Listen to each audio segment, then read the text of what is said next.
silent moment ay tayo po ay dumako sa presensya ng ating Panginoon upang ating pong idalangin ang gawain niya na maging matagumpay. At samahan tayo ng kanyang banal na presensya, ng banal na Espiritu. So tayo po magsiteo. Panginoon, maraming salamat sa umagang ito na pinagkaloob mo sa amin. Salamat po, God, na kami ay muli naririto, binigyan ng pagkakataon na ikaw ay aming pasalamatan, masamba ka nawa namin, Panginoon, Spirit and in truth. Continue to ask your Holy Spirit, Lord, na samahan kami, gabayan kami, Panginoon. Patuloy mo pong papalain ang iyong mga anak. Maraming salamat po, Diyos, sa buhay na pinagkaloob mo sa amin. Sa umagang ito, Panginoon, na kahit medyo may kabigatan ang pag-ising, still, Lord, ikaw po yung unang humibo sa amin.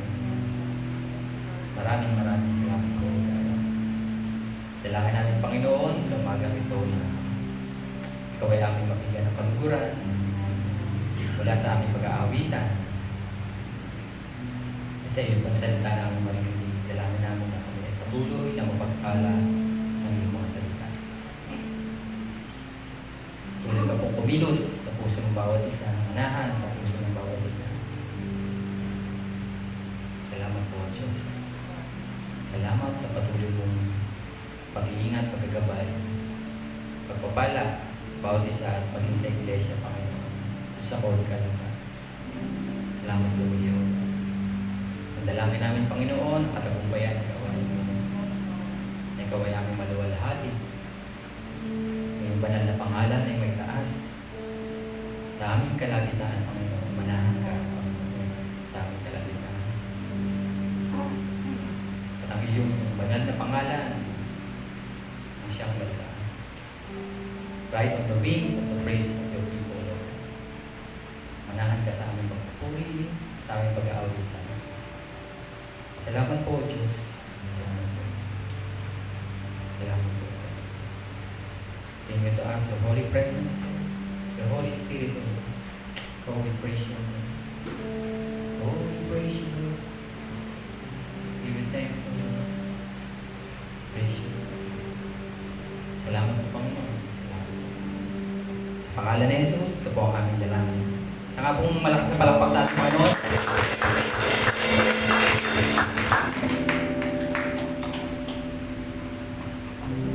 Ito po ang ating paanyaya sa atin ng pagpupuri mula sa kanyang salita sa awit 135.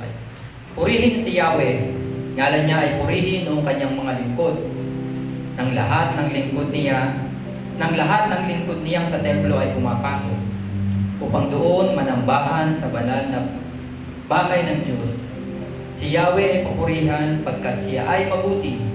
Ang taglay niyang kabaitan ay marapat sa papuri. Amen. Tunay nga po na dapat natin papurihan ang ating Panginoon, sambahin at itaas ang kanyang banal na pangalan. Amen. Sino ka daw magsasabi ng Diyos sa kanila? Kunin tayo ang kanyang mga anak.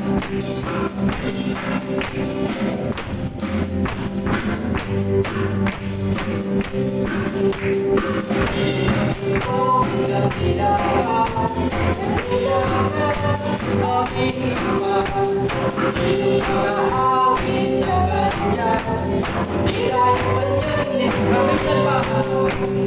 Sinong masasabi dakila aking Ama, sinong nag-aawit sa Kanya, nilay panyanin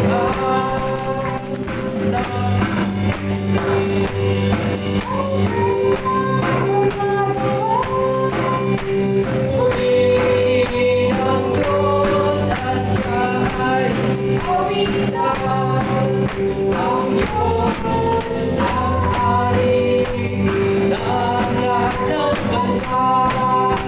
Kawitan, purihin ng mga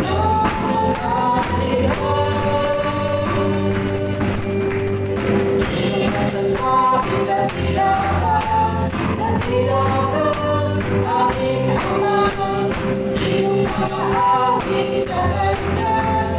Tila yung kanyang ikaw, di mo masasabi. Sinong masasabi na tila ka? Tila ka, aming Ama.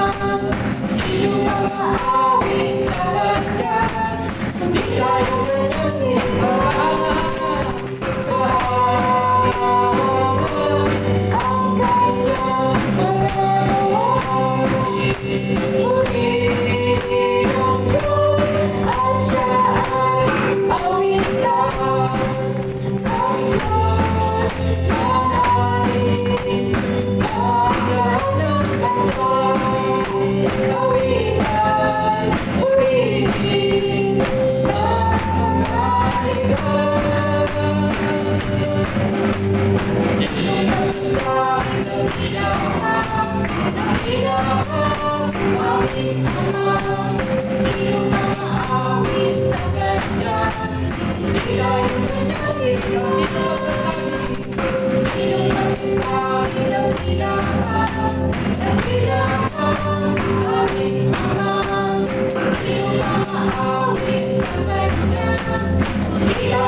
Oh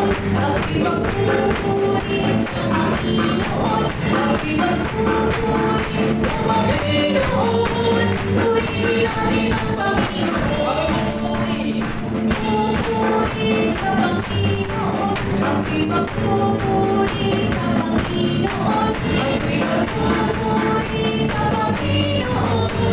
Purihin natin ang Panginoon. Ako'y magpupuri sa Panginoon. Ako'y magpupuri sa Panginoon. Ako'y magpupuri sa Panginoon. Purihin natin ang Panginoon. Purihin natin ang Panginoon. Purihin natin ang Panginoon.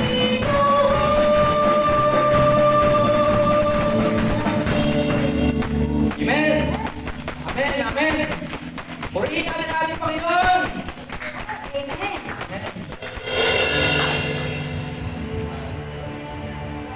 O Diyos, aming Ama, patuloy po ang aming pag-awit sa iyong banal na pangalan.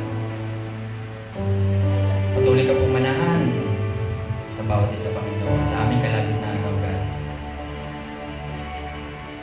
Pagkama mo sa amin ang iyong banal na presensya sa aming buong pag-aawitan nito, O God. Manahan ka, Panginoon. Manahan ka sa aming kalagitnaan. Your name, Lord, be praised, be exalted, O God. Sa buhay namin, Panginoon, tunay nga na ikaw, mabubukas sa puso namin, Panginoon, sa hindi lamang matatagpuan, mapayapaan. Salamat, Lord.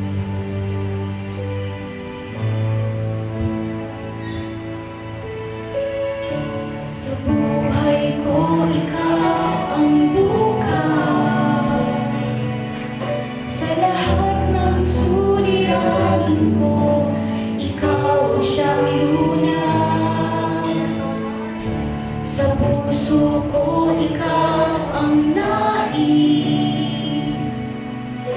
Pag-ibig mo, Diyos, ang kaidamis. Napakasarap magpuri sa kalungan mo. Lahat ng nais ng puso'y matatagpuan sa'yo. Napakasarap magpuri sa kalungan mo. Wala nang aalam na hangin pa. Nakapaligid man ang problema.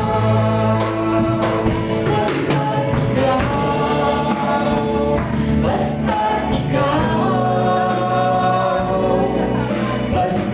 ikaw, O Diyos, ay kasama.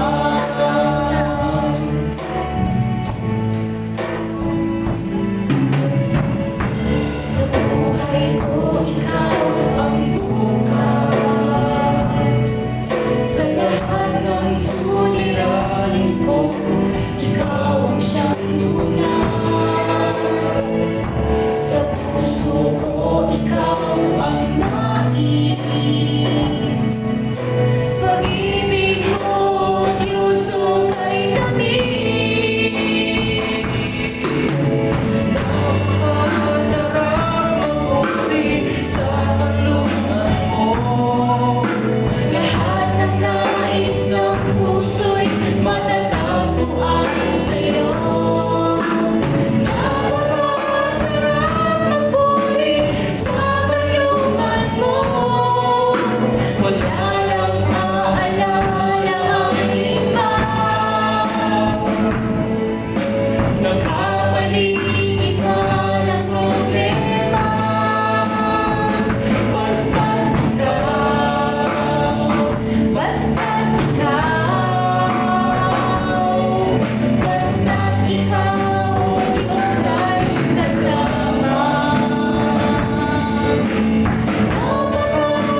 kaayusan, O God, ang lahat na may kabutihan, O Lord. Salamat, Panginoon. Katulad ni Moses, Panginoon, na hindi niya nais umalis sa kanilang lalagyan, Panginoon, hanggang hindi kanilang kasama. Salamat po, Lord. Be with us always, O Lord, especially in this time, O God. Be with us always. Salamat, Panginoon. Patuloy namin naawitin ang iyong kabutihan, O Lord. Tunay na kay buti mo sa aming Panginoon, kay buti mo sa bawat isa, O Lord. Salamat po.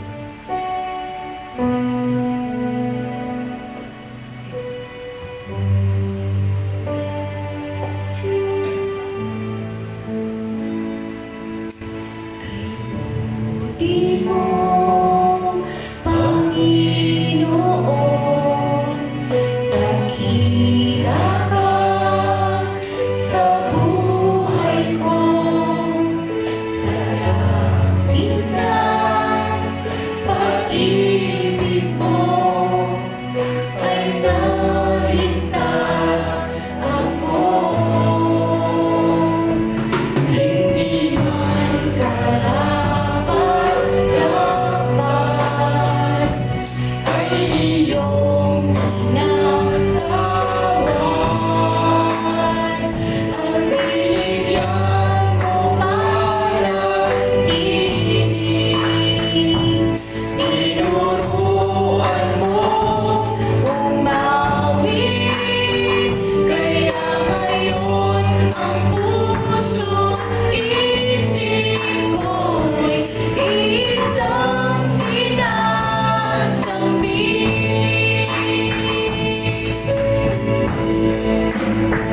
Ang pagpupuring pasasalamat ay sa'yo lamang nararapat. Ang tunay na awit ng pagsampay sa'yo lamang iaalay.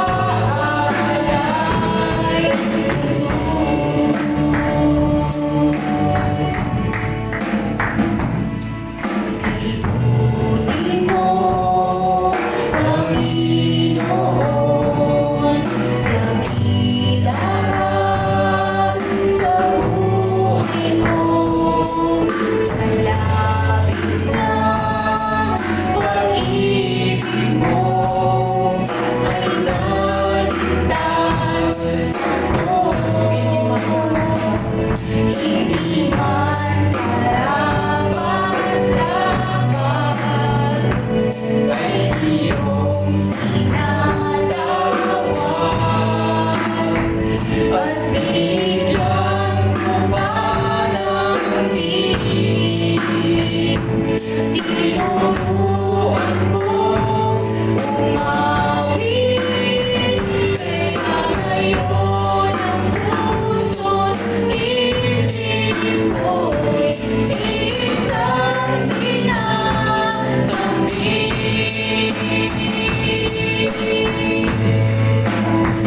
Ang pagpupuring pasasalamat ay sa'yo lamang nararapat. Ang tunay na awit ng pagsampay sa'yo lamang iaalay. Ang pagpupuring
iniaalay na aming Panginoong Jesus.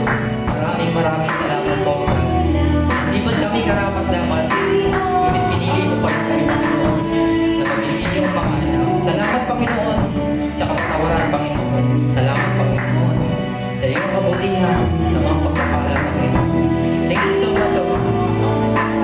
To bless your name, O Lord, and to praise your name. Sa iyo lamang iaalay, O aming Panginoong Jesus, ang katakilaan, kapurihan, ang naawiting ito, O God, sa matamis na pangalan ng aming Panginoong Jesus. Amen, amen, amen. Magandang umaga po sa lahat po mga kapatid. So ako po dito na schedule po. So purihin po ang Panginoon at yun, every time po narito po ako, actually po ay kinakabahan po ako. So ipasensya niyo po minsan kung may nabubulit po akong salita. So yun po. Magandang umaga po sa ating lahat. Good morning po. Sige po, bago po tayo mag-start, let us all pray muna po. Salamat po, Panginoon, sa umagang ito. Tunay po na kay bunti-bunti na po, Panginoon. Makita at tapat na po sa aming buhay, Panginoon. Salamat po, Lord, sa biyayang ito at sa harapan mo po sa amin. Pinagdan po namin na patuloy po kami nasawaran ng inyong pong banal na spirito. Teach us and remind us of everything you have said to us, Panginoon. You are our teacher, Panginoon. Hayaan niyo po na patuloy po namin na maunawaan at manghain po ang inyong pong mga salita. And forgive us, Lord, sa aming mga kasalanan, gaya ng pagpapatawad po namin sa mga nagkakasala po sa amin. At salamat po sa mga banal na dugo na nagbubugas po sa aming mga kasalanan. Salamat po ng maraming Panginoon. Wala po kami ibang masabi, kundi iwalhatiin ka at pasalamat ako po. Ito po ang aming dalangin sa pangalan ng Panginoong Jesucristo. Amen. Amen. So, muli po ay good morning po sa ating lahat at nakaka-bless po kami na yung awitan po yung best worship po. Pwede nga lang pong mag-more pa dun sa joyful po, no? Nakakamiss po yung gano'ng mga beat. Pwede pa sabihin na, sige pa, diretso pa. So, yun po. Nakakamiss po yung mga gano'ng beat saka yung mga meaning po ng kanta ay Tagalog. Talagang ramdam na ramdam po natin yung meaning po ng lyrics po. Hindi ko rin alam kung paano ko magsisimula, pero siguro sa isang tanong na lang po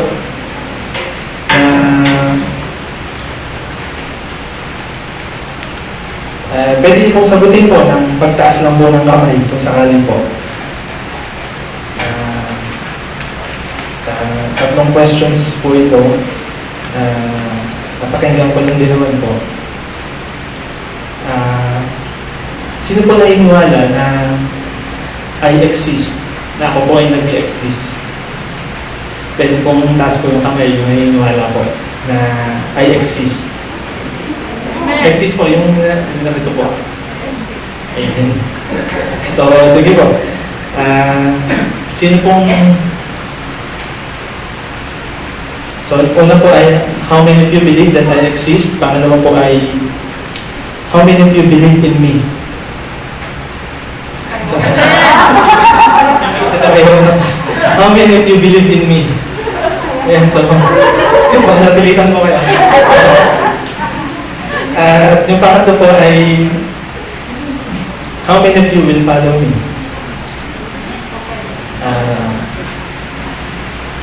Yun po yung question po na related po sa ating topic. Ang ating pong topic is about believing in the Lord Jesus Christ.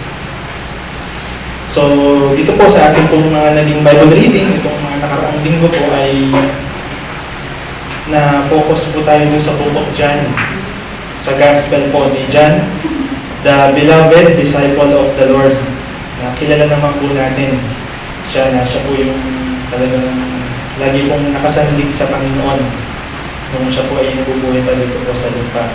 At meron po akong palang mali dun sa mga naituro po nung may pagdating lang po dun sa kasi nung naituro nga po ako ay sabi ko po ang writer po ng John ay si John the Beloved nga po, and the writer of 1 John, 2 John, 3 John is John the Beloved din. At nasabi ko po noon na even Revelation ay si John din. Actually, siya po yung nagsulat, but the author behind that is no other than the Lord Jesus Christ. The book of Revelation is the revelation of Jesus Christ mismo na pinasulat lang po na kay John. Kaya po directly na ang author po ng Revelation is the Lord Jesus Christ. Kaya nga po many times nababasa niyo po sa kanila, write this down. You do not write this down. Siguro nga po, namamangha po si John o nasasyak. Parang hindi po siya makapaniwala sa nakikita niyang pangitain na pinapakita sa kanya ng Panginoon. Kaya po talaga siguro hindi po niya maisulat yung pinapahayag po sa kanya ng Panginoon. Kaya many times po mababasa niyo po na write this down. So, talagang yung Revelation po ay sa beginning chapter pa lang po ay makikita po natin na Revelation 1 verse 1 ay talaga po ito po ang sabi, the revelation of Jesus Christ, which God gave Him to show His servants what must soon take place. So, dun pa lang po ay alam na po natin na ang talagang nagpahayag po ng Revelation ay ang Panginoon. So, nung nakaraan po kasi sabi ko si John din po ang author. Nagsulat lang po, pero ang talagang author po ay ang Panginoong Jesucristo. Letter po na to. Yung letter niya sa 7 churches ay siya po mismo, ang Panginoon po mismo, isulat po nito. So, meron siyang 7 letters po para sa mga simbahan. Dito nga po sa ating pinag-aralan pong Book of John ay one word na common po sa mababasa po natin dito is about believe, maniwala, sumampalataya sa Panginoon. Magtataka po tayo na sa Book of John po na ito, ibang-iba po siya dun sa book ng Matthew, Mark, and Luke na halos, nung binabasa po natin dati, parang sabi natin, parang pare-parehas. Parang pare-parehas yung binabanggit ni Matthew, ni Mark, ni Luke, at ni John. But meron po kasi silang iba't ibang pinagpapadalahan ng sulat. Kaya po, yung Book of John is talagang finocus po na about the Lord Jesus Christ. Kaya po, sa John chapter 1 pa lang po, ang dami na pong names and titles ng Panginoon. He is the true light, the one and only, full of grace and truth. He is the Lamb of God. He is the light of the world. Lahat po yung mga names and titles po ng Panginoon. Bukod pa po yung mga susunod pong verses. He is the resurrection of the life, the bread of life, the man of truth, the vine. So yun, medyo hindi ko kumalala. So marami po. Ang dami pong names and titles po ng Panginoon sa Book of John, saka sa Revelation. So, and one word na lagi po natin mababasa dito sa pagbabasa po natin ng John ay yung word na believe. Ang pinopoint po kasi talaga ni John the Beloved dito sa mga Jewish na sinulatan po niya is to believe that Jesus Christ is the Messiah. Jesus Christ is the Messiah. Siya yung tagapagligtas natin. At mamaya po makikita po natin na sa ngayon po ay parang madali po siyang sabihin sa ating pamilya na o sige mga tao, pero dito po makikita po natin yung ano po yung kasama po ng believing in the Lord Jesus Christ. Kaya po dito po sa John chapter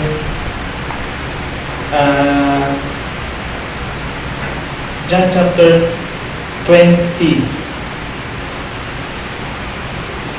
John chapter 20 po, verse 30 to 31. John chapter 20, 30 to 31. Jesus did many other miraculous signs in the presence of His disciples, which are not recorded in this book. So, ibig sabihin, sa dami po ng ginawang himala ng Panginoon, ang dami po mga miraculous signs na nasaksihan ng kanyang mga disciples na hindi na po naisulat sa Book of John. But these are written that you may believe that Jesus is the Christ, the Son of God, and that by believing you may have life in His name. Ayan. So, another names and title na naman po ng Panginoon, Son of God, He is the Son of God, He is the Son of Man, the only begotten Son, the one and only. So, ang dami po. Ang primary purpose po pala ni John dito sa sinulatan niya sa Judea, mga Jews po sa south ng Israel, in Judea, is talagang maniwala sila na ang Panginoong Jesucristo po ang Messiah, ang tagapagligtas. Kaya kung makikita po natin, wala po tayong mababasa dito na about repentance. Wala po tayong mababasa dito about the parables of the Lord Jesus Christ sa Book of John. Because meron po silang intention, meron po silang ibang tao na aabutin para po, meron po silang ibang tao na gusto nilang turuan ni John. And ang kanya pong purpose is so that the people will believe, maniniwala po ang tao na ang Panginoong Jesucristo po talaga ang ating pong tagapagligtas, ang ating Messiah. Ito nga pong nakaraan ay natuwa nga din po ako dun sa pinost po ni Pastor Pipo, dun sa, na-share ko lang po, dun sa, nakasama din po kasi ako dun sa GC po ng mga pastor ng body, so naka-add lang naman po ako dun. So, nakita ko po dun yung post niya na kahit sino manalo kay Trump sa kay Biden ay so ay sabi niya parang wala siyang care, parang gano'n. Ang iniantay na is His Savior, the Messiah, the Lord Jesus Christ. So sabi niya kahit sino manalo kay Biden or Trump ay wala sa kanya, ang mahalaga po sa kanya, ang inaantay na is our Savior, the Lord Jesus Christ, the Messiah. At kasi nga po ay totoo nga po yun, every election ay talaga pong ang hinahanap po natin is talagang may pagbabago, yung mag-rule at magre-reign ng maayos sa ating bansa. But talagang sad to say, it will not happen. We're looking for political Messiah and it will not happen. Because ang talaga pong mangyayari lang po yung perfect na rulership or pag-reign ng Panginoong Jesucristo is yung tinatawag na the millennial reign of Christ sa Revelation. So, ibig sabihin po ay lahat po tayo, ang gagawin po niya sa Revelation ay, saglit lang po ito. Revelation chapter 20, 1-6 po. Maghahari po ang Panginoong Jesucristo dito 1,000 years. When Satan was locked up, siya po ay nakakulong, nakaselyo, hindi siya makakawala doon sa tinatawag na abyss o yung balon. Ikukulong ni Lord si Satan, pero hindi pa niya siya itatapon sa lake of fire. Ikukulong lang niya si Satan, lahat ng followers niya, the demons, the angels, at si Lord na maghahari. Bubuhayin muna po na yung mga patay. Kaya po sabi nga po dito ay may dalawang resurrection po tayo. Mapalad po yung mabubuhay sa first resurrection dahil dito sa mundo ay magre-reign talaga ang Panginoong Jesucristo at siya yung government, siya yung mag-rule, siya yung king. Kaya mapalad yung mabubuhay sa first resurrection, sabi ko dito sa Revelation, nababasahin natin. Pero siyempre, yung mabubuhay sa second ay mapalad din naman. So, dahil siyempre, ang ating pupuntahan naman is yung kanyang city, yung bababa mula sa kalangitan, yung the kingdom of God, the New Jerusalem. So, medyo mahirap po itong maunawaan pagka po talagang parang kung bago po natin itong mga pakinggan, parang marami siguro po tayong question. Pero ito po yung sinasabi po ng Revelation chapter 20, 1-6. And I saw an angel coming down out of heaven, having the key to the abyss, yung balon, and holding in his hand a great chain. Yan, hawak siyang chain, yung kadena. He seized the dragon. Sino yung dragon na yun? The ancient serpent, who is the devil or Satan. And bound him for 1,000 years. Ikukulong niya. He threw him into the abyss, dun sa balon, and locked and sealed it over him to keep him from deceiving the nations anymore until the 1,000 years were ended.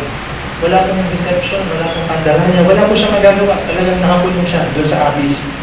After that, he must be set free for a short time. Ito na po yung doom to destruction, tinatawag naman na siya naman po ay talagang pag pakawala sa kanya ng Panginoon doon sa abyss, tatapon naman siya doon sa lake of fire, kasama yung Antichrist and the false prophet.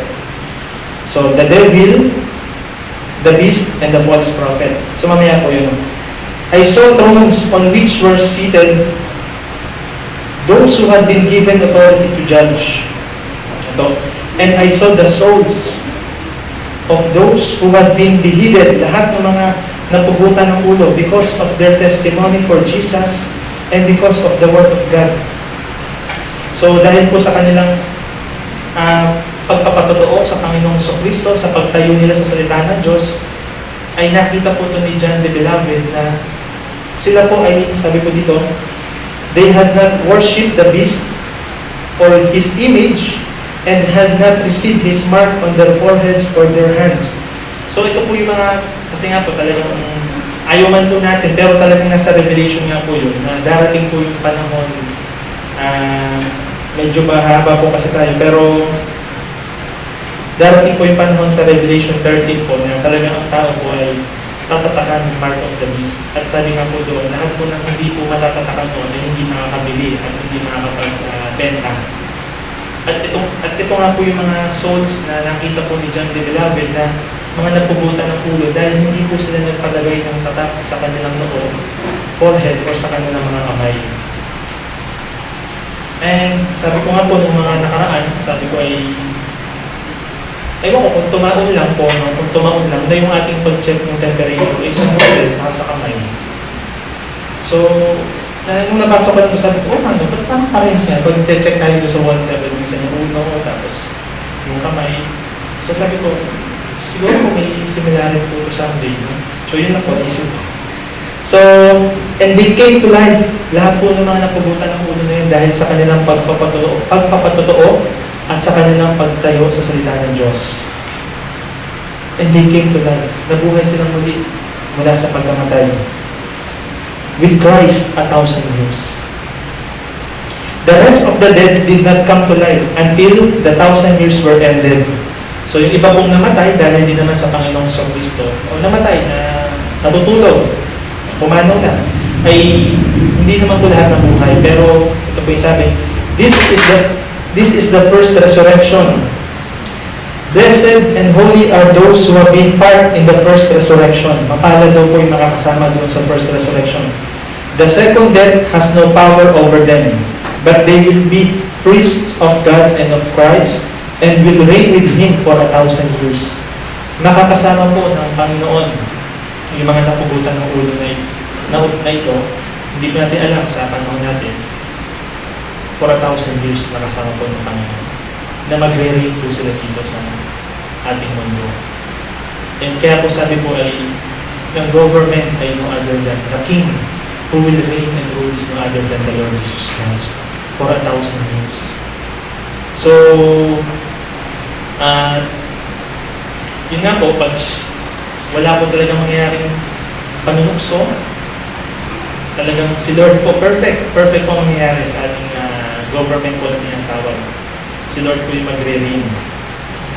At pag siya po ay pinakawalan na, nirelease na doon sa prison, doon sa balon ni Lord, ito po yung sabi po sa Revelation 20 verse 10, ito po yung tatlong itatapon niya.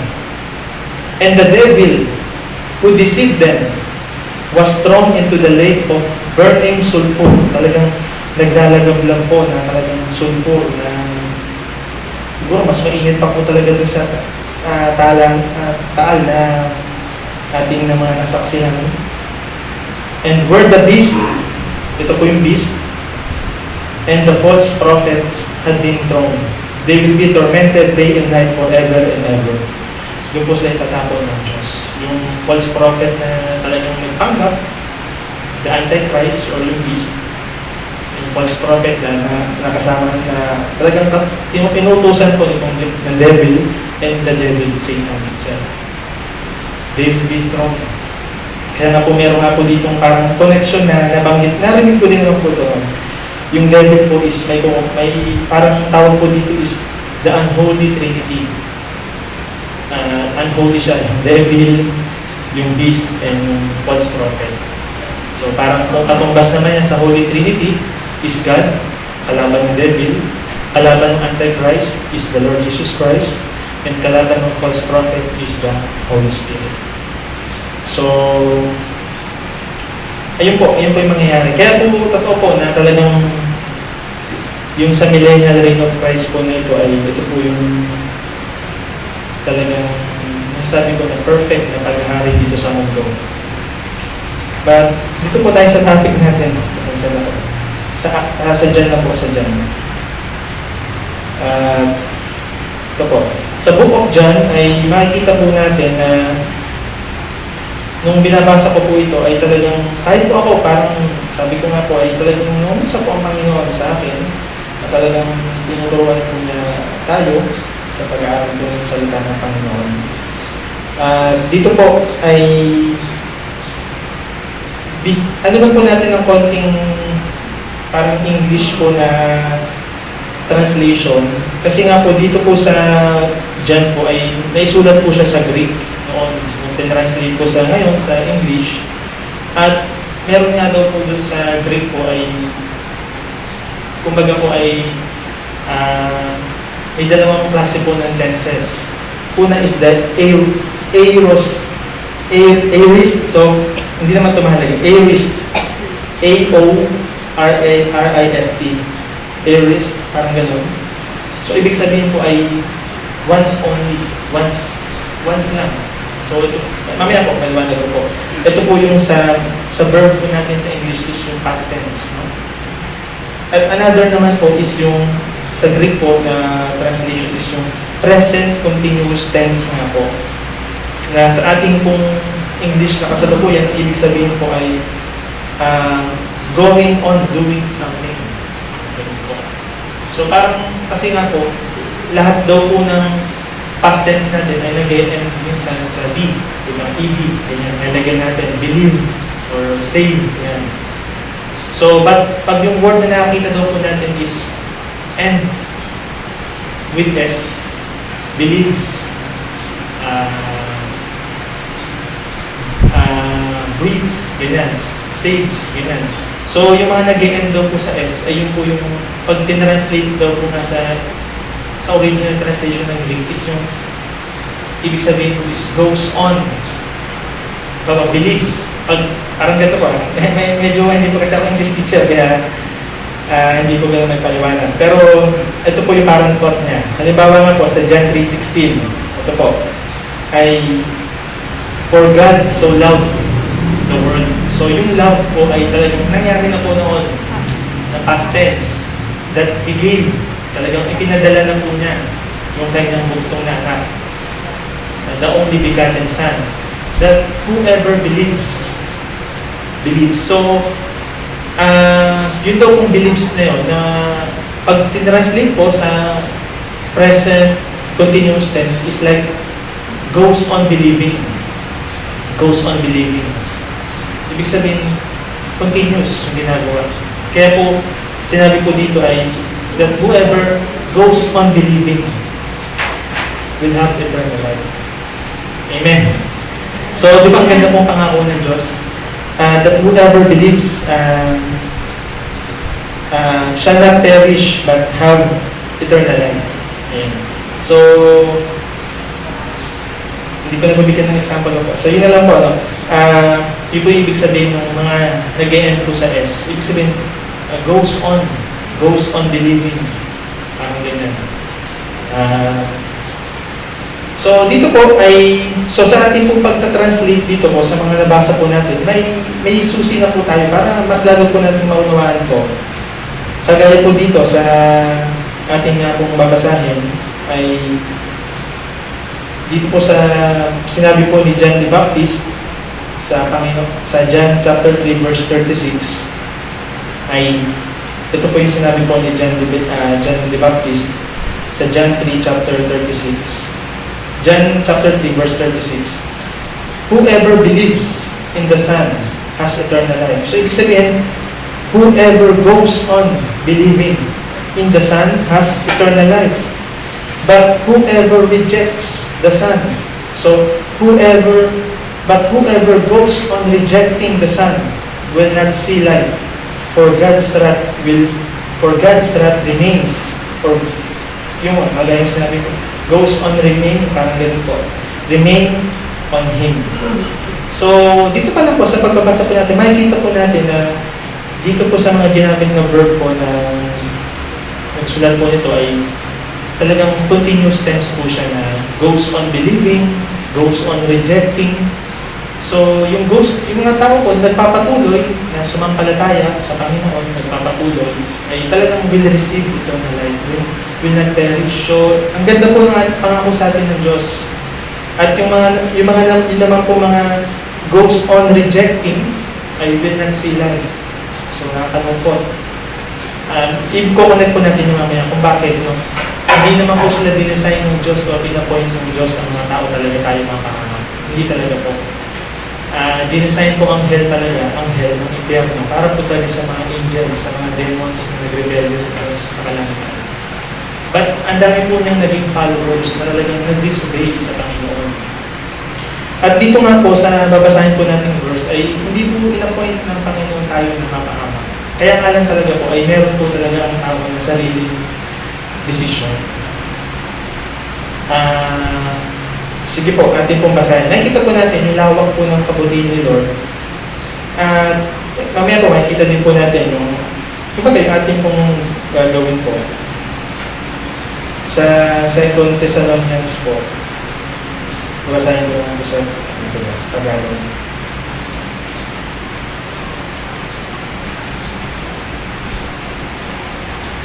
Ito po, 2 Thessalonians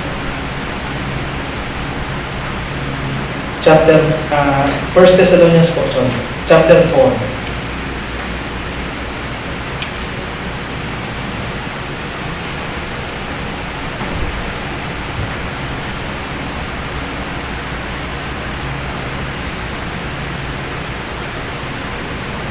First Thessalonians chapter 4, verse 13. Verse 13 ito. Hanggang sa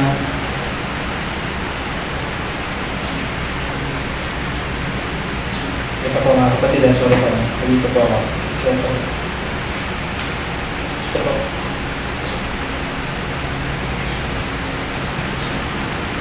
Ito ako. 1 Thessalonians chapter 4, pero para mabilis ko na lang po basahin po. Sorry po. 1 Thessalonians chapter 5. 1 Thessalonians chapter 5, verse 4. Verse 4. Para mabilis na lang po. Ngunit, ito po. Sige po, sa verse 1 na po. Mga kapatid, hindi na kailangang isulat ko pa sa inyo kung kailan magaganap ang mga bagay na ito. Ito po yung pagdating ng Panginoon. Sapagkat alam na ninyo na ang pagdating ng araw ng Panginoon ay tulad ng pagdating ng magnanakaw sa gabi. Kapag sinasabi ng mga tao, tiwasay at panatag ang lahat, biglang darating ang kapahamakan. Yan. Ito po, hindi sila makakaiwas sapagkat ang pagdating nito ay tulad ng pagsumpong ng sakit ng tiyan ng isang babaeng manganganak na talagang birth pains po, talagang darating po. Ngunit wala na kayo sa kadiliman, mga kapatid. Kaya hindi na kayo mabibigla sa araw na iyon. Yan. Na darating na parang magnanakaw. Tayo po mga Kristyano ay talagang pinuturan ni Lord na be ready, keep watch. So hindi na tayo mabibigla po doon. Meron na tayong alam sa mga signs na pagdating niya, yung ganun po. Kayong lahat ay kabilang sa panig ng liwanag, sa panig ng araw, hindi sa panig ng gabi o ng dilim. Kaya nga, kailangan tayo manatiling gising, laging handa, at malinaw ang isip, di tulad ng iba. Sa gabi ay karaniwang natutulog ang tao, at sa gabi rin karaniwang naglalasing. Ito po, ngunit dahil tayo sa panig ng araw, o yung liwanag, the light, ang Panginoong Jesucristo, dapat maging matino ang ating pag-iisip. Isuot natin ang baluti ng pananampalataya at pag-ibig. At isuot ang helmet ng pag-asa sa pagliligtas na gagawin sa atin ng Diyos. Amen. So, di ba ang ganda po? Ito po yung masunod. Hindi tayo pinili ng Diyos upang bagsakan ng kanyang puot. Yung God's wrath na tinutukoy po ni John the Baptist. kundi upang iligtas sa pamamagitan ng ating Panginoong Hesukristo. Amen. Kaya po talaga, whoever believes, whoever goes on believing shall not perish. Sa English po ay perish po yung tinukoy po dito sa Thessalonians.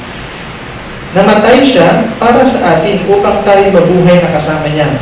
Maging buhay man tayo o patay na sa kanyang muling pagparito. Dahil dito palakasin ang loob ng isa't isa at magtulungan kayo tulad ng ginagawa ninyo ngayon. Ayan po. So sa English nga po ay, for God did not appoint us to suffer wrath, o yung pukot ng Diyos, but to receive salvation through our Lord Jesus Christ. Ayan. At ang tinutukoy lang naman po dito na talagang magsasuffer, ay talagang yung mga tao po na talagang nagre-reject sa ating Panginoon sa Kristo. And that's the purpose of John.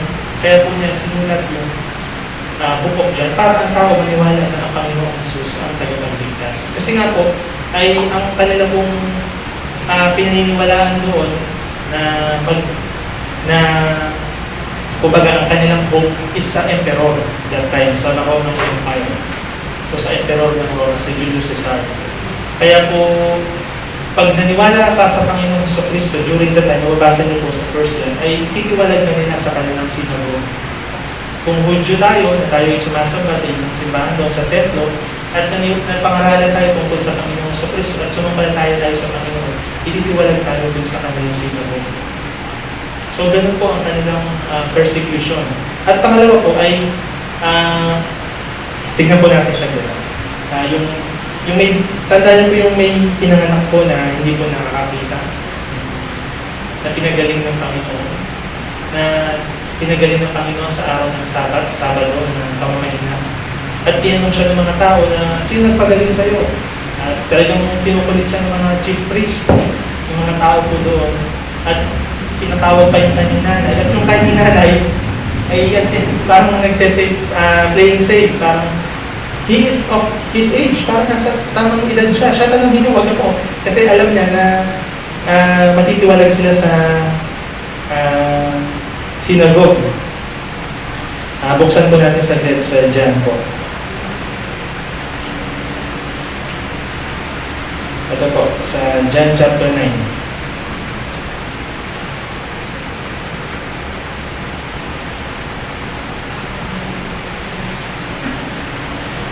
Po, verse 20. Sumagot ang kanyang mga magulang, alam namin anak namin siya at alam din namin siya ipinanganak na bulag. Ngunit hindi po namin alam kung ano ang nangyari at nakakita na siya ngayon. Kung sino ang nagpagaling sa kanya, siya na po ang tanungin ninyo. Nasa hustong gulang na siya. Makakapagsalita na siya para sa kanyang sarili. Ganito ang sinabi ng kanyang mga magulang dahil sa kanilang takot sa mga pinuno ng mga Hudyo, sapagkat pinagkaisahan na ng mga Hudyo na ang sino mang magpahayag na si Jesus ang Kristo ay ititiwalag sa sinagoga.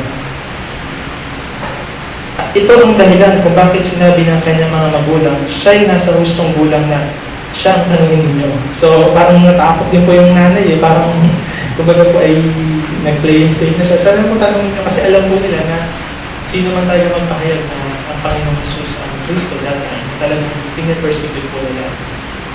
One example pa po, isa pa po, nabasa po natin si Pontius Pilate. Gusto niyang palayain ng Panginoong Kristo.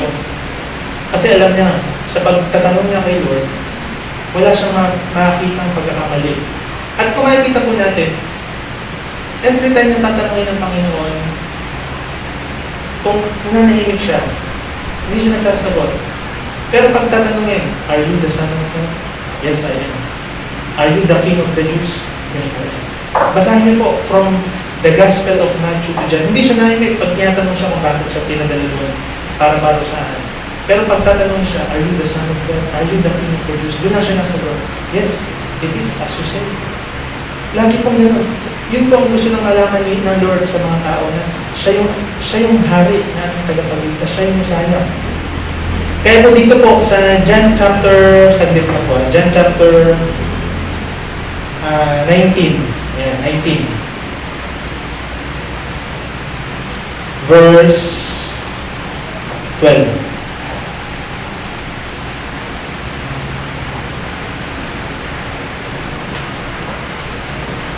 John chapter 19 verse 12.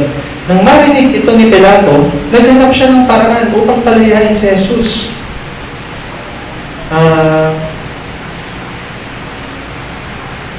Ito po. Ganun. Ito po. Nang marinig ito ni Pilato, naghanap siya ng paraan upang palayain si Jesus. Ngunit nagsigawan ang mga Hudyo. Kapag pinalaya mo ang taong yan, hindi ka kaibigan ng emperador. So, yung si Caesar, yung emperor ng Roma that time, Julius Caesar. Ang sino man nagsasabing siya'y hari ay kalaban ng emperador. So, talagang ganun po ang katayuan po ng mga Hudyo po that time. Kahit si Pilato na governor po ng noon, ang panahon po nila, is a Romano, talagang hindi niya masabi na ang Panginoong Jesus talaga ay gusto niya palayain pero hindi niya magawa kasi ang tao ay siya ipapersecute. Sabi po nga po dito sa verse 13, pagkarinig ni Pilato sa mga salitang ito, inilabas niya si Jesus at siya'y umupo sa upuan ng hukom na nasa dakong tinatawag na plataforma, Gabata, sa wikang Hebreo. Araw noon ng paghahanda ng Pasko at mag-aalas 12 ng tanghali, sinabi ni Pilato sa mga Hudyo, narito ang inyong hari. Sumigaw sila. Patayin siya, patayin, ipako sa krus. Ipapako ko ba sa krus ang inyong hari? Tanong naman ni Pilato. Sumagot ang mga punong pari, wala kaming hari kundi ang emperador. Kaya't ibinigay sa kanila ni Pilato si Jesus upang siya ay ipako sa krus. So ganun po, ang hope nila, ang kanila pong kinikilalang hari that time, ay walang iba kundi yung mga Roman Emperor. Sina Julius Caesar, sina Augustus. Ayan. So ganun po. Hindi po ang Panginoong Kristo ang kinikilala ng hari. Kaya nga po, kung mapapansin natin dito, no, ang Panginoong Jesus po ay ipinako sa krus, nilagyan po siya ni Pilate na the King of the Jews, capital K. Pinatanggal po yung Pilato na rito po mababasin mo. Pinapalitan niya ng small king. At sabi ni Pilato, naisulat ko na po, pinapalitan. So, Pilate believed that Jesus is the King. And that's the purpose of the book of John, na talagang ipakita kung sino ang Panginoong Kristo. Wala po siya dito more on repentance na ating hanapin. Hindi po natin nakikita. But focusing lang siya doon sa believe that Jesus is the Christ. Pagdating po ng araw, wala po tayong ibang tagapagligtas kundi po ang Panginoong Kristo. At kung mapapansin po natin na tignan po, kung babasahin po natin yung mga storya nila, yung Samaritan woman, nung nakilala niya ang Panginoon, talagang sinama niya doon sa lugar nila, at talagang, ito po, basahin po natin sa mga kapatid. Pasensya na po kayo, mahaba po ng konti, pero pipilitin ko po na mas mapaano po. Mas gusto ko lang po kasi na maituro po ng nababasa po natin gawa ng para hindi naman po mula sa akin. So, John chapter 4.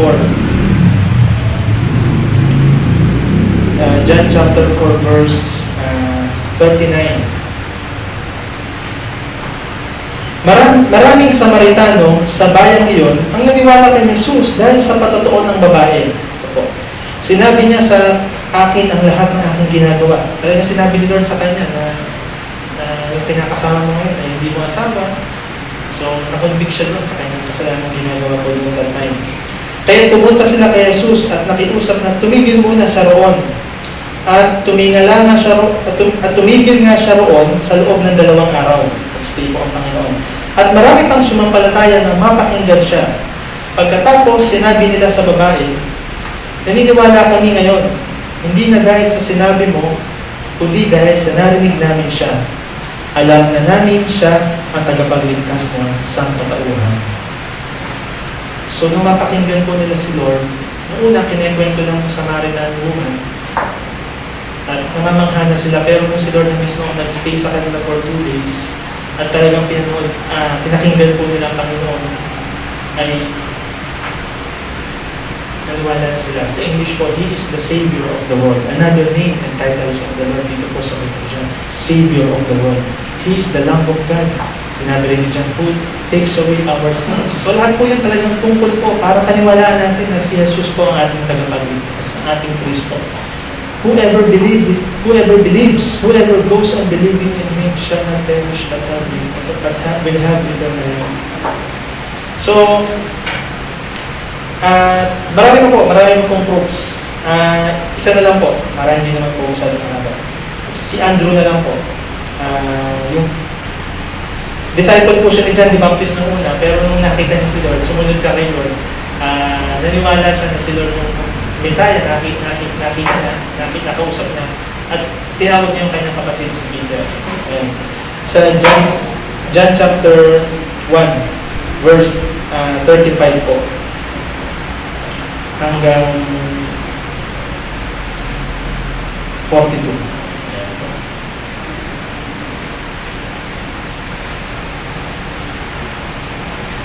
John chapter 35, verse 42 po. Actually, kung mapapanood po natin ito sa video talaga, kitang-kita po natin yung scenario po nito na ang ganda po ng mga pangyayari po ito sa mismong lugar po ng Israel. Ito po kasi mga nakaraang buwan po siguro, napanood po namin ito yung Book of John na buhay ni Lord sa Bible. So, ang ganda pong panoorin na talagang hindi po yung paraphrasing, talagang yung may nagnanarrate po doon sa kanilang ina-action. Tapos yung sinasabi talaga ni Lord ng mga bawat tao, yung mga nakasulat po talaga sa buong Book of John. So, ang ganda po, lay minister nga po yung nagmayroon sa akin, yung katapat ko namin sa bayan ng lay minister siya. Kapag kwentuhan kami, so mayroon ako ng CD sa kanya. At yun, ang ganda po, ang ganda panoorin po nito. John chapter 1 verse 13. Kinabukasan, naroon muli si Juan kasama ang dalawa sa kanyang mga alagad. Ito. Na makita niya si Jesus na nagdaraan, ay kanyang sinabi, tignan ninyo siya, ang kordero ng Diyos. Ito. Narinig ng dalawang alagad ang sinabi niya, kaya't sumunod sila kay Jesus, the Lamb of God. Lumingon si Jesus at nang makita niyang sumusunod sa kanya mga ito, sila'y tinanong niya, ano ang kailangan ninyo? Sumagot sila, saan po kayo nakatira? Rabbi o Rabbi. Ang kahulugan ng salitang ito'y guro. Halika kayo, tignan ninyo, sabi ni Jesus. Sumama sila kay Jesus at nakita nila ang kanyang tinitirhan at tumuloy sila roon ng araw na iyon. Nooy mag-aalas 4 na ng hapon. Ang isa sa dalawang alagad na nakarinig kay Juan at sumunod kay Jesus ay si Andrew, na kapatid ni Simon Pedro. Unang inanap ni Andres ang kanyang kapatid na si Simon. Sinabi niya rito, nakita na namin ang Mesiyas. Ang kahulugan ng salitang ito'y Kristo. At sinama ni Andres si Simon kay Jesus. Napakaganda pong ginawa po ng kanyang kapatid na nung makita po niya, makilala niya ang Panginoong Jesus, ay talagang inakay po niya yung kanyang kapatid na si Simon. At nalaman po kasi na Andrew at napatunayan nila na si Jesus po ang Mesiyas, ang Kristo. Siya po yung nababasa po natin siya sa dito po sa Old Testament. Buksan natin Deuteronomy. Sa Deuteronomy po. Siya po yung prophet na tinutukoy na darating.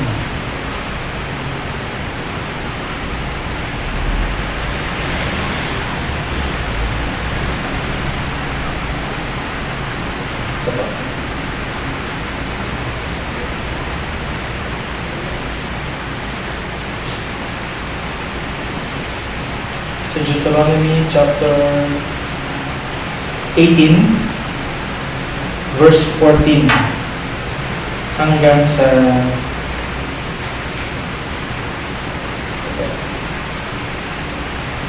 verse 20.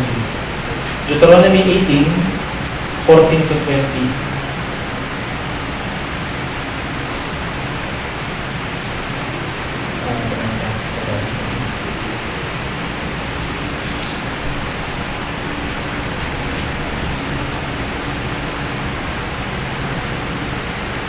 po.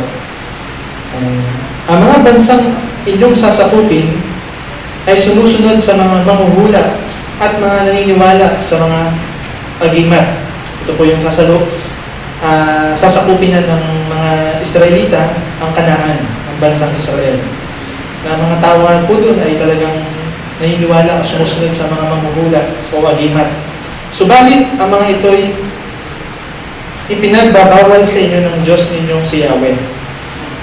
Mula siya sa inyo, si Yahweh na inyong Diyos. Mula sa inyo, ay si Yahweh na inyong Diyos ay pipili para sa inyo ng isang propetang katulad ko, sabi po ni Moses. Dapat kayong makinig sa Kanya.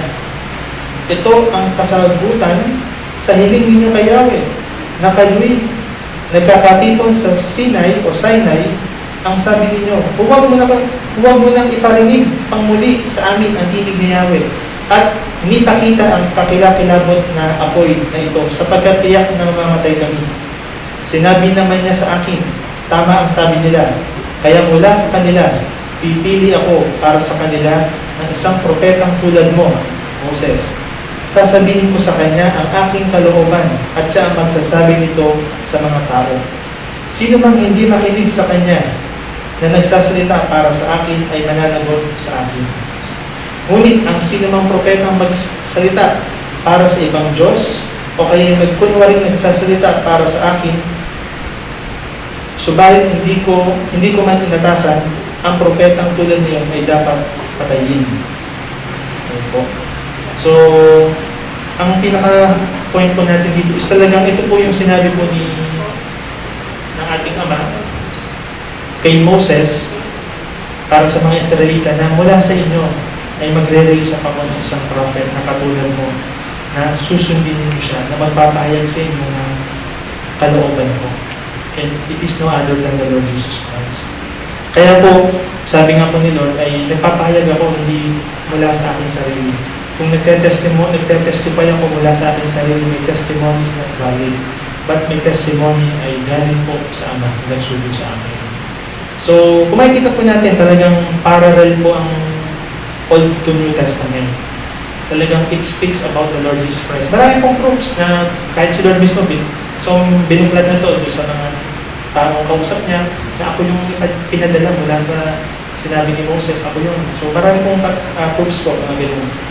So, let us take a look po. Isa na lang po, isang verse po, mga kapatid. Dito po sa Thessalonians din po.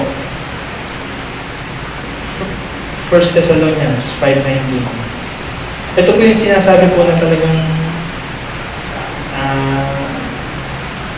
may mga tao po talaga magre-refuse sa katotohanan. Kahit sabi nga masakit sa atin, na ayaw natin, pero may tao talaga pong magre-refuse po doon sa katotohanan ng salita ng Diyos.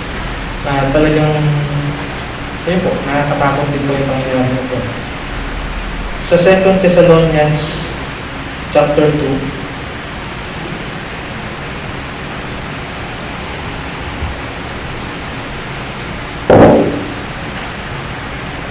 Second Thessalonians chapter 2, verse 1 hanggang sa verse 12. Ito po. Ito yung tungkol po sa pagdating ng Panginoong Kristo. Na alam naman po natin na talagang hindi po talaga siya muna darating hanggang wala yung Antichrist, hanggang hindi lumalabas po. Mga kapatid, tungkol naman sa pagbabalik ng ating Panginoong Kristo at sa pagtipon niya sa atin upang makapiling niya, ito yung rapture, nakikiusap kami sa inyo na huwag agad magugulo ang inyong isipan o mababahala kung mabalitaan ninyong dumating na ang araw ng Panginoon. Huwag kayong maniniwala. Kahit sabihin pa nilang iyon ay pangangaral o pahayag o isinulat namin. Huwag kayong magpapadaya kaninuman sa anumang paraan. Hindi darating ang araw ng Panginoon hanggat hindi pa nagaganap ang huling paghihimagsik laban sa Diyos at ang paglitaw ng suwain. Ito po yung Antichrist, yung maghihimagsik talaga laban po sa Diyos. At itinakda siya sa kapahamakan. Itataas niya ang kanyang sarili at kakalabanin ang lahat ng kinikilalang Diyos at sinasamba ng mga tao. Uupo siya sa templo ng Diyos at magpapakilalang siya ang Diyos. Hindi ba ninyo natatandaan? Sinabi ko na ito sa inyo na ako'y kasama pa ninyo. Hindi pa nga lamang nangyayari ito dahil may pumipigil pa. At alam niyo kung ano yon? Lilitaw ang suwail pagdating ng takdang panahon. So ito yung parang, sabi ko nga, dun sa, kasi nirelate nga po ni Lord doon sa panganak, yung kanyang muling pagbabalik. Sa mga narinig ko po, siguro ito po yung pagputok ng kalubigan ng paglabas ng Antichrist. Ibig sabihin po, talagang, di ba po, pagka pumatok ito po yung kalubigan ay malapit na pang lumabas yung baby. So, parang yung pagputok nga po noon, ay siguro ito po yung paglabas ng Antichrist, ito na po yung paglabas po ng ating Panginoon. Malapit na po siya natin pag lumabas yung Antichrist. So, kaya birth pains po yung tawag ni Lord sa mga nangyayari po ganito, karuluhan, mga persecution. At ito yung paglabas po ng suwail ng Antichrist, ito na nga po yung mas malapit na po. Ito po. So, ito po yung kalugsong.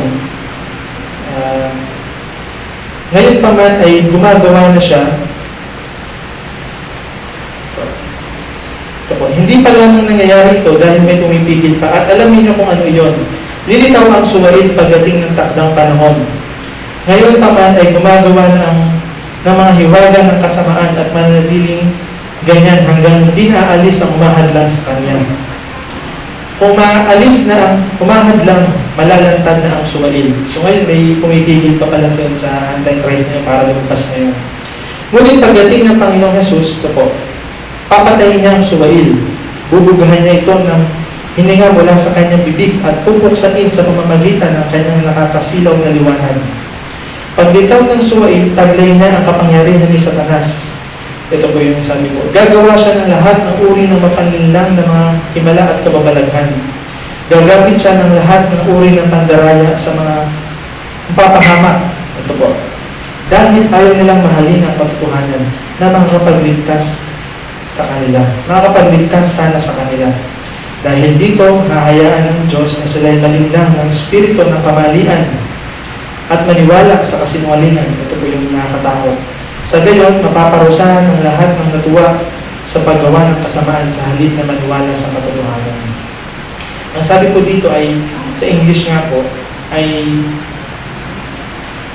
yung mga tao po na nag-refuse sa katotohanan.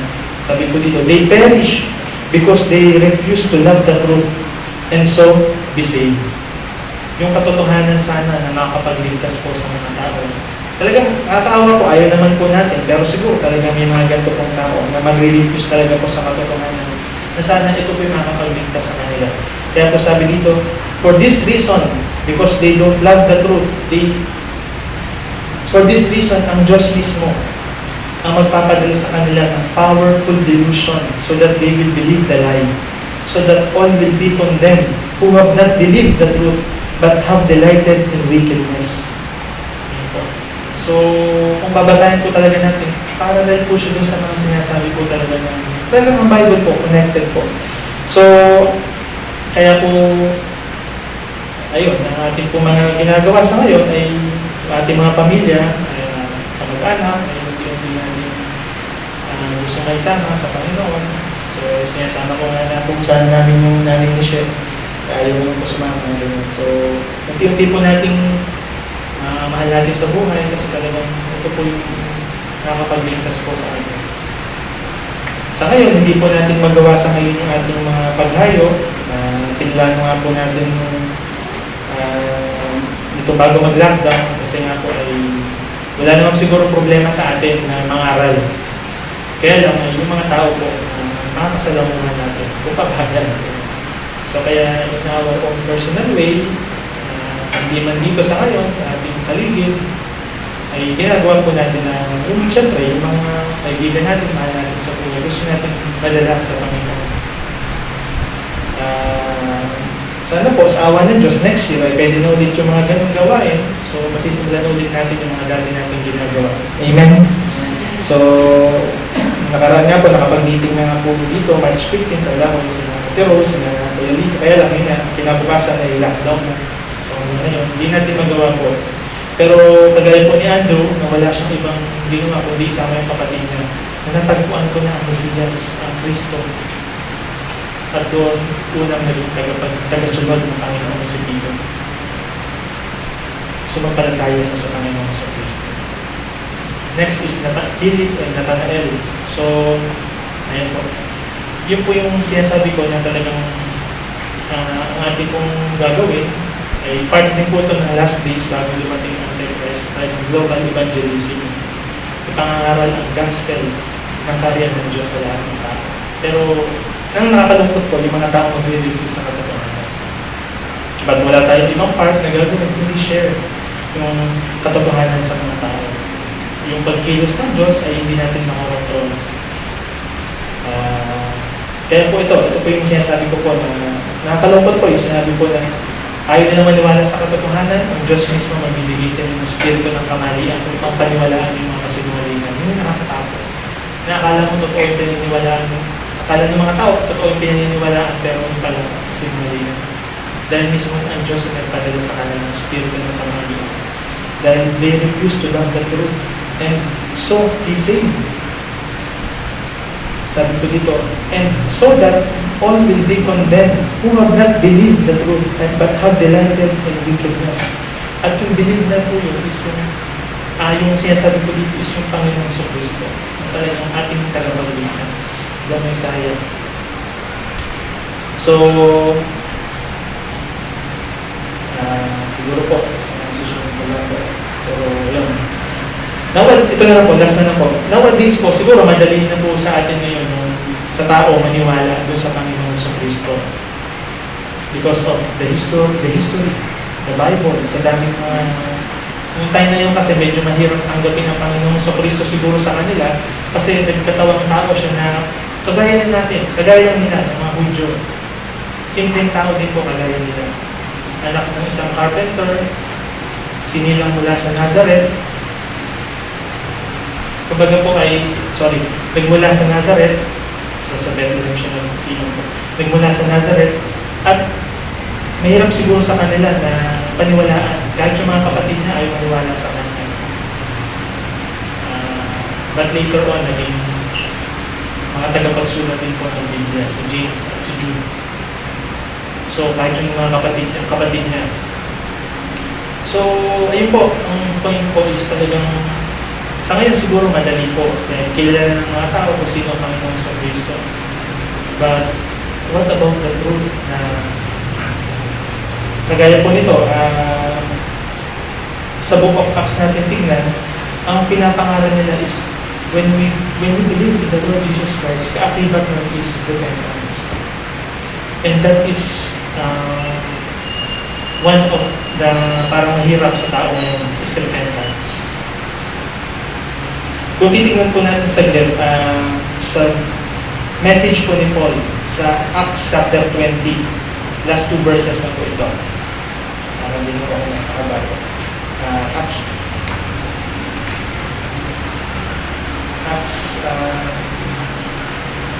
20:21.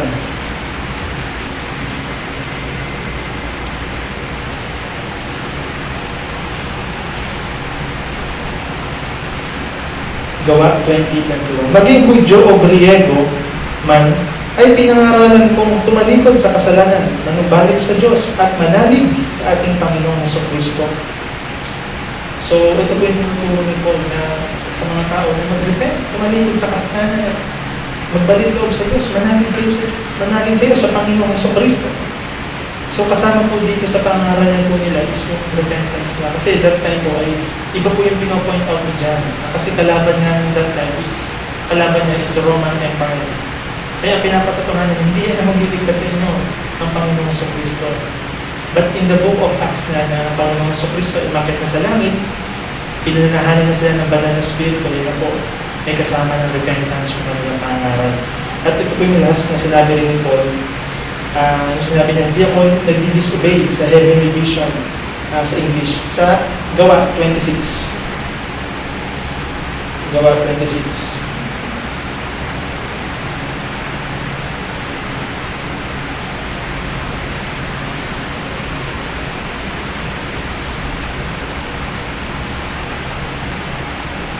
Gawa 26, verse 19 to 21. So then, King Agrippa, ayan, nasa court siya nito, sa korte. So then, King Agrippa, I was not disobedient to the vision from heaven. First to those in Damascus, then to those in Jerusalem, and in all Judea, and to the Gentiles also. I preach that they should repent and turn to God, and prove their repentance by their deeds. So, ganun po, pinapangaral na po ng mga na ang tao ay magsisi at patunayan yung pagsisisi sa kanilang mga gawa at manumbalik sa Diyos. Have faith in the Lord Jesus Christ. Di ba yung may isa pong nakaligtas sa prison, tagapagbantay, sabi ni Paul, I believe and you will be saved, you and your household. Believe in the Lord Jesus Christ. So, ayun po. Ito po ay shinare po ng Panginoon sa atin para sa atin din pong buhay ay mas lalo natin makilala ang Panginoong Kristo. At yun, kagaya po ni Andrew, ay na-share po din natin, kagaya sa Samaritana, na-share din sa kanyang mga kababayan para po sa kaligtasan po ng mga tao.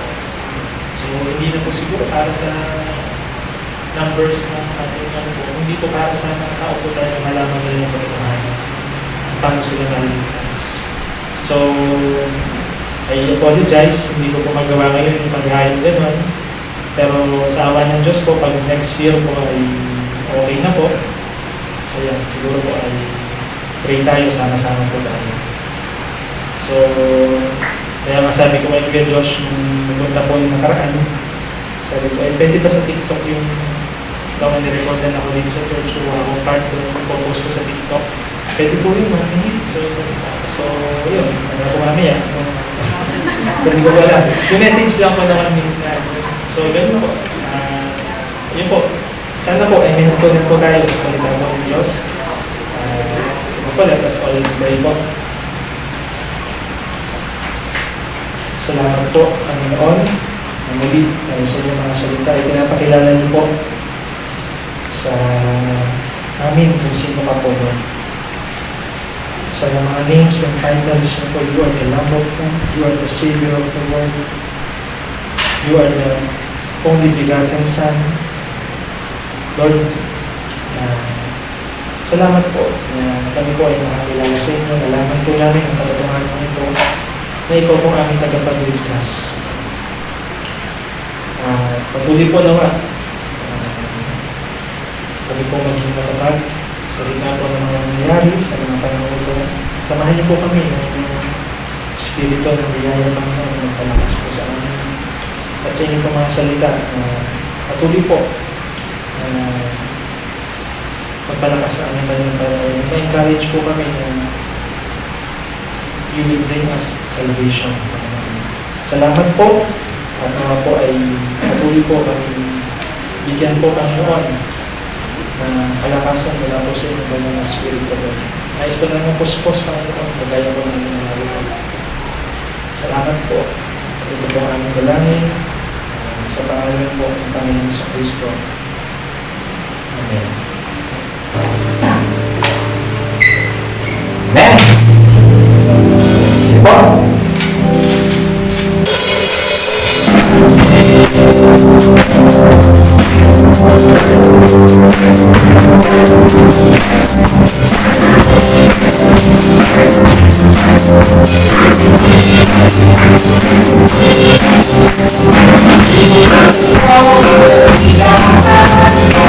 Hallelujah.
Panginoon, tuloy na po na maraming salamat sa iyong katakilan.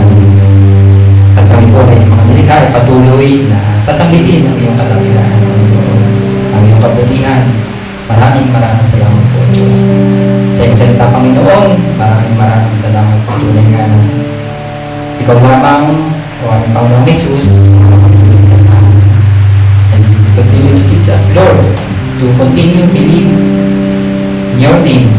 Continue to believe sa iyong kapangyarihan. Continue to believe na ikaw lamang ang aming Diyos, ang aming tagapagligtas, ang banal ng Israel. Salamat po, Yogan. Salamat sa iyong pagpilihan. Patuloy mo pong pagpalain ang iyong mga anak. Patuloy mo samahan at huwag hayaan, Panginoon, na mawaglit sa iyong piling. Muli, O Lord, maraming salamat. Huwag dalangin namin sa matamis na pangalan namin, Panginoong Jesus. Amen. Amen. Ako sa benediction.